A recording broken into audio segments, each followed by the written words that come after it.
Hello friends, आप सभी का स्वागत है आपके अपने यूट्यूब चैनल #एजुकेशनल वर्ल्ड पर। हम आपके लिए प्रकाश के प्रवर्तन चैप्टर का पार्ट 5 वीडियो लेकर आ चुके हैं।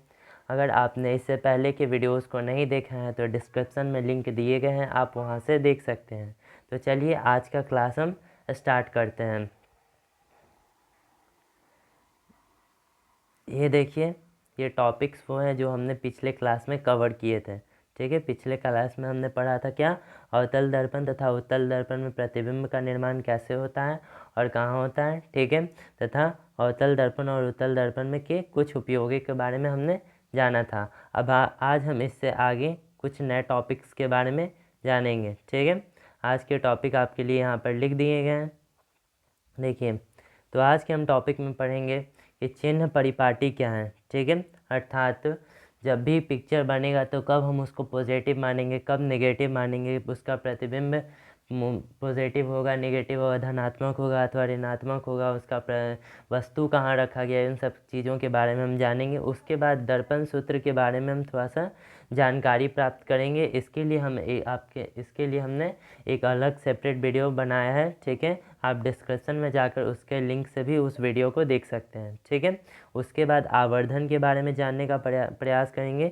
जैसे कि आप नॉर्मल मोबाइल में जूम करते हैं, जूम इन जूम आउट करते हैं, ठीक है, तो वो आखिर क्या होता है, ठीक है, उसके बारे में जानने के प्रयास करेंगे।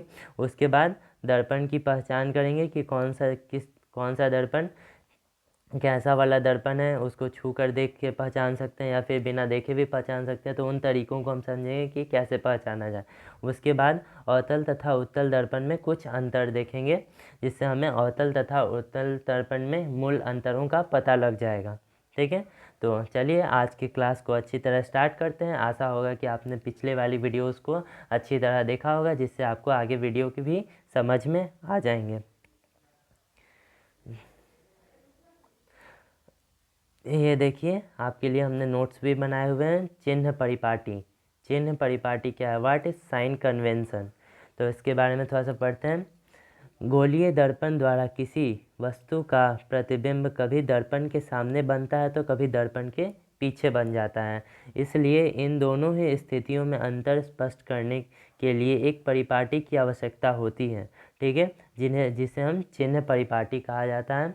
आजकल इसे निर्देशांक चिन्ह परिपाटी के नाम से भी जाना जाता है। ठीक है, देखिए, जो भी दर्पण होते हैं, उत्तल दर्पण हो चाहे अवतल दर्पण हो, इनमें क्या होता है, कभी प्रतिबिंब जो है वह दर्पण के सामने बनते हैं, कभी पीछे बनते हैं, कभी ऊपर बनते हैं, कभी नीचे बनते हैं। ठीक है, तो इनको हम लिख कर कैसे दर्शाएंगे, हर जगह तो हम पिक्चर नहीं बना सकते हैं।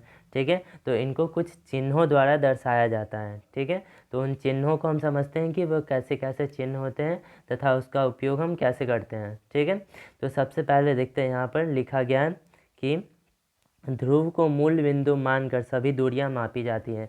यानी कि जितना भी दूरी मापेंगे हम, ठीक है, आगे में मापे, पीछे से मापे, ऊपर से मापे, नीचे से मापे, किसी भी दिशा से हम मापेंगे तो वो कहाँ से मापेंगे, हम ध्रुव को मूल बिंदु मानकर मापेंगे। ठीक है, जैसे कि मान लीजिए ये किसी दर्पण का ध्रुव है, ठीक है, और ये इसका मूल बिंदु है जो कि मुख्य अक्ष पर है।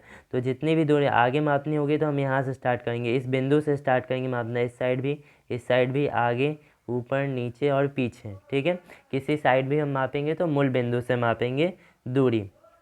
पहला पॉइंट यही कहता है। ये देखिए, दूसरा पॉइंट क्या कहता है, आपतित प्रकाश की दिशा में सभी दूरियां क्या होती है, धनात्मक होती हैं। यानी कि दर्पण पर ये लाइट जिस साइड से आ रहा है, ठीक है, लाइट जिस साइड से आ रहा है उस साइड जितनी भी दूरी होगी, ठीक है, लाइट जिस साइड से आ रहा है उस साइड जितनी भी दूरी होगी सब पॉजिटिव होगी। उस साइड मापा गया दूरी, ठीक है, उस साइड मापा गया दूरी क्या होगा, सब पॉजिटिव होगा, तथा उसके विपरीत दिशा में क्या होगा, सब नेगेटिव दूरी होता है। उसके विपरीत दिशा में क्या होता है, सब दूरियां नेगेटिव होती हैं। ठीक है, उसके बाद देखते हैं, आपतित प्रकाश की दिशा में सभी दूरियां क्या होती है, धनात्मक होती है। ठीक है, आपतित प्रकाश की दिशा में सभी दूरियां धनात्मक होती हैं तथा आपतित प्रकाश के विपरीत दिशा में सभी दूरियां ऋणात्मक होती हैं। ठीक है, उसके बाद क्या लिखा हुआ है, मुख्य अक्ष के ऊपर लंबवत सभी दूरियां धनात्मक तथा नीचे सभी दूरियां ऋणात्मक होगी। तो ये किसी दर्पण का मुख्य अक्ष होता है, ठीक है, यहाँ पर ध्रुव होता है। तो इसके ऊपर जितना भी दूरी होगा ना उसको सभी को हम धनात्मक मानेंगे, और इसके नीचे जितना भी दूरी होगा उसको हम क्या मानेंगे, ऋणात्मक मानेंगे। ये सभी धनात्मक दूरी है ऊपर की ओर, ठीक है, और नीचे की ओर सभी दूरियां ऋणात्मक होती हैं। यानी कि जब भी हम किसी दर्पण के मुख्य अक्ष पर खड़े हैं तो ऊपर जाने पर हमें धनात्मक मान मिलेगा और नीचे जाने पर हमें ऋणात्मक मान मिलेगा, ठीक है। इसके बाद देखते हैं इन सभी चीज़ों को एक साइन कन्वेंशन चार्ट द्वारा अर्थात चिन्ह परिपाटी चार्ट द्वारा आपको दिखा दिया गया है।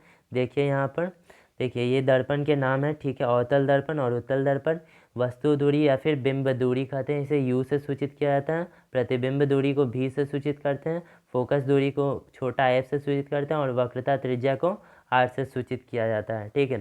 देखिए अवतल दर्पण में क्या होता है कि वस्तु दूरी हमेशा ऋणात्मक होती है, ठीक है, अवतल दर्पण में वस्तु दूरी हमेशा ऋणात्मक होती है। देखिए कैसे अवतल दर्पण में ऋणात्मक होगी, ठीक है। लाइट इधर से आता है और हम वस्तु को यहाँ रख, मुख्य अक्ष ध्रुव होगा और ये मुख्य अक्ष है, लाइट इस साइड से आया है, ठीक है, ये इसका पीछे वाला भाग है और ये इसका परावर्तक सतह है, ठीक है। तो लाइट इस साइड जा रहा है, ठीक है, लेकिन हम वस्तु की दूरी, हम वस्तु को कहीं इस साइड रख सकते हैं, ठीक है। तो वस्तु दूरी मूल बिंदु से हम जब मापेंगे तो लाइट के विपरीत दिशा में माप रहे हैं, ठीक है। और यहाँ पर लिखा गया है कि आपतित प्रकाश के विपरीत दिशा में सभी दूरियां ऋणात्मक होती है, ठीक है। तो आपतित प्रकाश इस साइड है और दूरी हम माप रहे हैं उल्टी दिशा में, तो ये क्या होगी, ऋणात्मक होगी, ठीक है। उत्तल दर्पण में भी ऐसे ही क्या हो जाता है, दूरी ऋणात्मक हो जाता है, क्योंकि हम क्या करते हैं, आपतित प्रकाश की विपरीत दिशा में दूरी माप रहे होते हैं, इसलिए ऋणात्मक होती है। अब देखिए अब आता है प्रतिबिंब दूरी की बात। प्रतिबिंब दूरी को भी से सूचित करते हैं।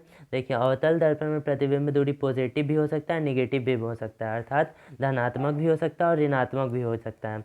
तो देखिए धनात्मक कब होगा, जब वस्तु दूरी फोकस दूरी से छोटी होगी। वस्तु दूरी फोकस दूरी से छोटी होगी तो क्या बनेगा, पिक्चर धनात्मक बनेगा, ठीक है। वस्तु दूरी क्या होगी, वस्तु दूरी जो होगी फोकस दूरी से छोटी होगी तो प्रतिबिंब दूरी क्या होगी, धनात्मक होगी, ठीक है। और वस्तु दूरी जब फोकस दूरी से बड़ी होगी तो प्रतिबिंब दूरी ऋणात्मक होगी। ये याद करने वाले पॉइंट है, इसे आप अच्छी तरह याद कर लीजिएगा, ठीक है। क्यों होती है, तो इसको हमने पिछली वीडियो में शायद समझाया है, ठीक है, आप वहाँ से डिस्क्रिप्शन में जाकर देख सकते हैं, ठीक है। अब देखिए फोकस दूरी और प्रतिबिंब दूरी उत्तल दर्पण में हमेशा ही धनात्मक होगी, ठीक है। इसको याद करने का सिंपल चीज़ है, तरीका है कि वस्तु दूरी केवल उत्तल दर्पण में ऋणात्मक होती है, बाकी सब धनात्मक होता है, ठीक है। प्रतिबिंब दूरी भी धनात्मक, फोकस दूरी भी धनात्मक, वक्रता त्रिज्या भी धनात्मक, किस में, उत्तल दर्पण में, ठीक है। केवल वस्तु दूरी ऋणात्मक होगी, ठीक है। और इसमें सभी ऋणात्मक होते हैं, अवतल दर्पण में सभी ऋणात्मक होते हैं। केवल एक स्थिति में प्रतिबिंब दूरी धनात्मक हो जाती है, कब, जब वस्तु दूरी फोकस दूरी से छोटी होती है। वस्तु दूरी क्या होती है, फोकस दूरी से छोटी होती है। अब इसके आगे थोड़ा सा देखते हैं, जितना हमको आशा है कि आप लोग समझ गए होंगे। इसके आगे क्या है, ये पिक्चर है आपके लिए, ठीक है, आप इससे भी समझ सकते हैं चिन्ह परिपाटी को, लेकिन खैर इसकी उतनी ज़रूरत नहीं है, आपको ऐसे ही समझ में आ गया होगा।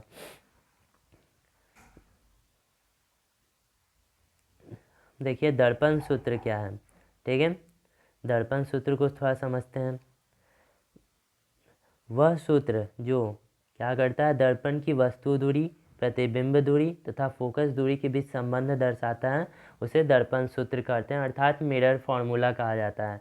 समझे ना, क्या कहा जाता है, मिरर फार्मूला किसे कहा जाता है, वह सूत्र जो दर्पण में किसी वस्तु दूरी, प्रतिबिंब दूरी तथा फोकस दूरी को संबंध दर्शाता है। देखिए जैसे कि यहाँ पर लिखा गया है, इसी को कहा जाता है मिरर फार्मूला अर्थात दर्पण सूत्र। ये इसका प्रतिबिंब दूरी हो गया, ये इसका वस्तु दूरी हो गया और ये इसका फोकस दूरी हो गया, ठीक है।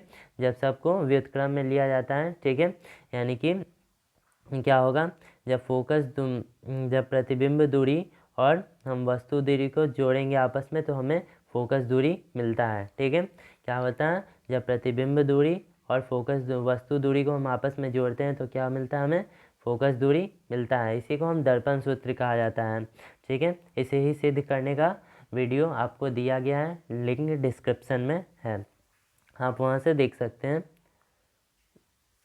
ठीक है, अब आता है अनुबद्ध फोकस अर्थात कंजुगेट फोकी।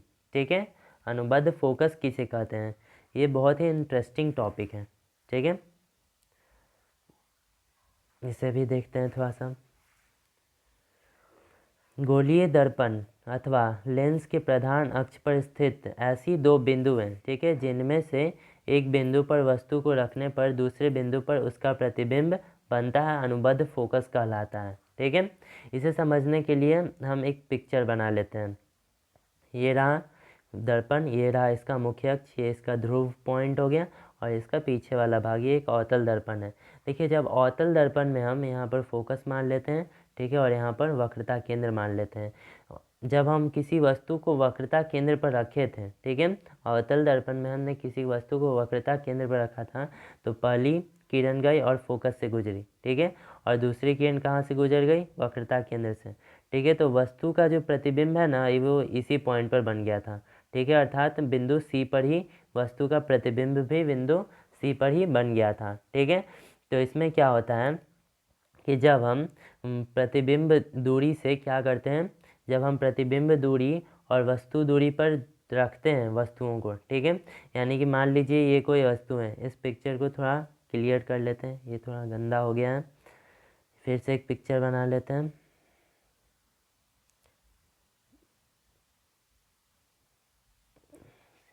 देखिए, जब यहाँ पर हम वस्तु को रखते हैं तो वस्तु का प्रतिबिंब इस जगह पे बनता है। ठीक है, और इसके जस्ट अपोजिट क्या होता है, जब हम वस्तु को यहाँ पर रखते हैं तो वस्तु का प्रतिबिंब इसके उल्टे जगह पर अर्थात यहाँ पर बन जाता है। ठीक है, इसी को क्या कहा जाता है, अनुबद्ध फोकस अर्थात कंजुगेट फोकी। ठीक है, यानी कि वस्तु के जब हम प्रतिबिंब दूरी पर वस्तु को रख देते हैं तो उसका फोकस वस्तु दूरी पर बन जाता है। ठीक है, और जब वस्तु दूरी पर वस्तु को रख देते हैं तो उसका क्या बनता है, प्रतिबिंब दूरी पर बन जाता है। यानी कि दोनों पॉइंट पर क्या होता है, क्या होता है कि एक पॉइंट पर रखने पर वस्तु को उसका प्रतिबिंब जिस पॉइंट पर बनता है उसी पॉइंट पर हम फिर से अगर वस्तु को रख दें तो उसका प्रतिबिंब जो है पिछले पॉइंट पर बन जाएगा। ठीक है, इसी को अनुबद्ध फोकस कहा जाता है। आशा होगा आप लोग समझ रहे होंगे। ठीक है, अब आते हैं आवर्धन पर। आवर्धन क्या होता है, अर्थात मैग्निफिकेशन।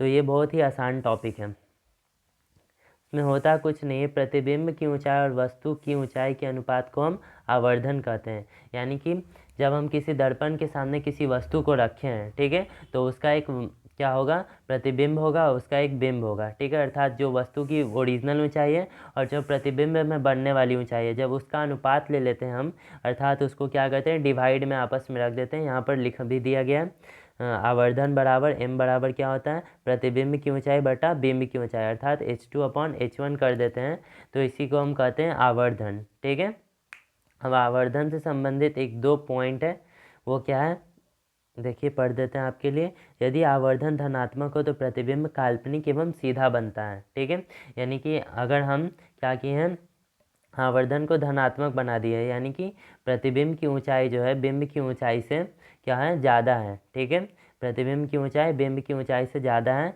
तो इस स्थिति में क्या होगा, प्रतिबिंब काल्पनिक बनेगा। ठीक है, और सीधा दिखेगा हमें। यदि आवर्धन ऋणात्मक होता है तो प्रतिबिंब वास्तविक एवं उल्टा होता है। यानी आवर्धन ऋणात्मक होने का मतलब क्या है कि प्रतिबिंब की ऊंचाई जो है बिंब की ऊंचाई से छोटी है, अर्थात वस्तु की जो ओरिजिनल ऊंचाई है और प्रतिबिंब की ऊंचाई है, तो प्रतिबिंब की ऊंचाई वस्तु की ऊंचाई से छोटी होगी, तो क्या होगा, आवर्धन ऋणात्मक कहलाएगा, और इस स्थिति में प्रतिबिंब वास्तविक बनता है एवं उल्टा बनता है। ठीक है, आगे देखते हैं हम। देखिए, टॉपिक आ गया कि दर्पणों को पहचाना कैसे जाए। ठीक है, तो बिना स्पर्श किए भी हम पहचान सकते हैं और स्पर्श करके भी पहचान सकते हैं।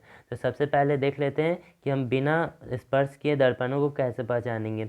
यदि दर्पण में बना प्रतिबिंब हमेशा सीधा तथा वस्तु के समान आकार का हो तो वो क्या दर्पण कैसा होगा, समतल दर्पण।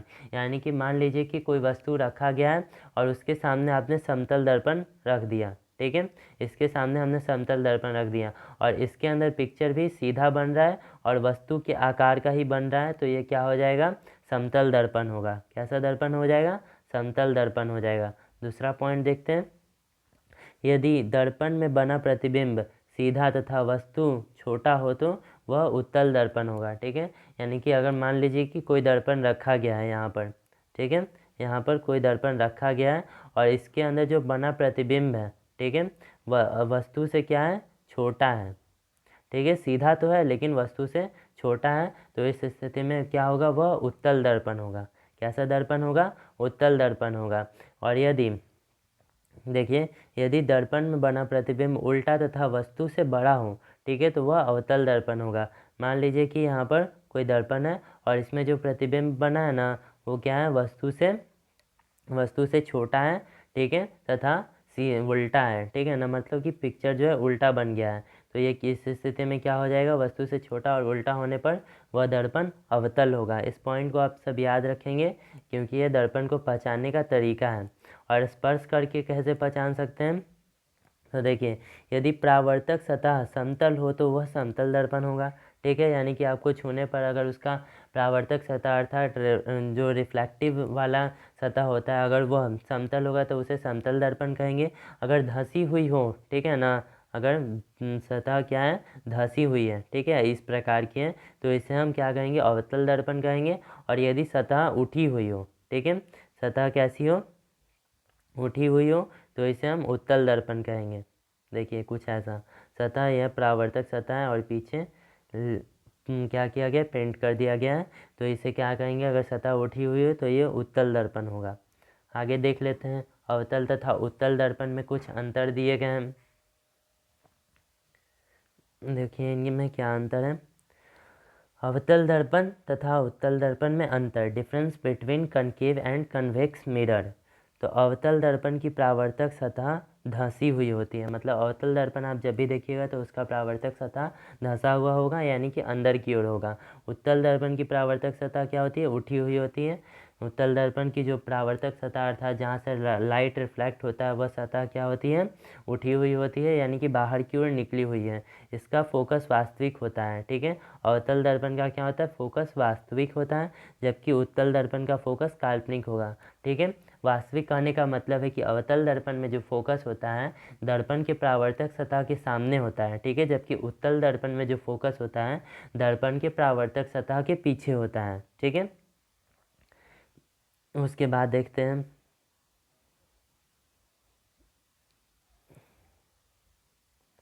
उसके बाद आपको दिया गया है कि अवतल दर्पण द्वारा बना प्रतिबिंब बड़ा या फिर वस्तु के आकार से हो सकता है। ठीक है, अवतल दर्पण द्वारा जब भी प्रतिबिंब बनेगा तो बड़ा भी हो सकता है, छोटा भी हो सकता है और वस्तु के आकार का भी हो सकता है। ठीक है, लेकिन जब भी उत्तल दर्पण द्वारा बनेगा तो ये क्या हो जाएगा, प्रतिबिंब हमेशा वस्तु से छोटा होगा या फिर वस्तु के आकार का हो जाएगा। ठीक है, वस्तु से छोटा ही होता है ज़्यादातर। ठीक है, उसके बाद देखते हैं, जो अवतल दर्पण होता है उसे हम क्या कह सकते हैं, अभिसारी दर्पण भी कहा जाता है। ठीक है, और जो उत्तल दर्पण होता है उसे अपसारी दर्पण भी कह सकते हैं हम। यही मुख्य अंतर थे अवतल एवं उत्तल दर्पण में। देखिए आप स्क्रीनशॉट ले सकते हैं इसका।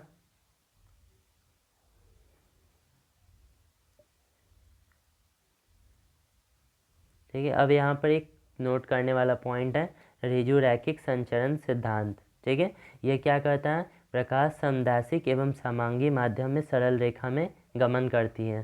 ठीक है, यानी कि जब भी प्रकाश के सामने कोई ऐसा माध्यम हो जो सभी तरह से समान हो, और समांगी कहने का मतलब होता है पूरी तरह से सभी जगहों पर समान हो। ठीक है, जब भी प्रकाश समदैशिक एवं समांगी माध्यम में गमन करेंगी तो वह सरल रेखा में गमन करेगी। ठीक है, मान लीजिए यह किस में गमन कर रहा है, शीशा में, किसी शीशे में ये गमन करता है। ठीक है, तो ये क्या हो जाएगा, अगर इधर से गया है प्रकाश, ठीक है, किसी शीशे में अगर प्रकाश इस साइड से गया है तो इस साइड भी उसी रेखा में निकल जाएगा, अर्थात सीधी रेखा में निकल जाएगा।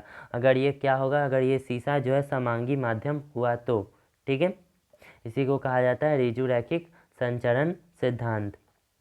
तो आज के क्लास में हमने कुछ टॉपिकों को कवर किया। ठीक है, आशा है कि आप लोग इसे रिवाइज करेंगे एवं याद करेंगे। ठीक है, ये है जो कि आज के क्लास में हमने टॉपिक को कवर किया। ठीक है, आगे की वीडियो देखते रहने के लिए हमारे चैनल को सब्सक्राइब करें। अगर आपको वीडियो अच्छा लगा हो तो वीडियो को लाइक करें, शेयर करें और कमेंट करना ना भूलें। धन्यवाद।